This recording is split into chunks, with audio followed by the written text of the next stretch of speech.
What is Web3? It's just a whole bunch of Bitcoin bros and scam coins, right? All right, let's hold up and rewind just a little bit. Web3 is essentially just the internet, but now with ownership. You get to own your data, your identity, and your money. Before we go any further, let's take a quick journey throughout the history of the web, starting with Web 1. This was back when you just had these boring static websites where you could read, but that was about it. And then we got to Web 2 and the era of the social medias, where now you could read and write and get tracked 24/7. All right, and then now we have Web 3, where you can read, write, and own. Now, how do we do this? By utilizing blockchain technology, a decentralized immutable ledger. All right, so what does that mean and kind of how does this all work?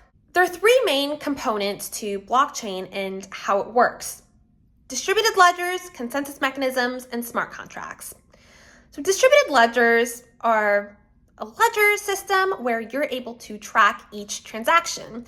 You can kind of think of it kind of like an accounting ledger, but instead of having a centralized entity, you have a decentralized network where you have many parties that need to agree for each transaction. That leads nicely into our second point, consensus mechanisms. This is basically where everyone votes before you can hit the save button. Now, there are many consensus mechanisms out there, which we can go in and talk about in another video. Lastly, we have smart contracts. This is just your business logic written as code. You can kind of think of it like robots doing business deals while humans sleep. All right, so now that was a lot. So let's summarize a little bit. Web3 just basically means less middleman and more you.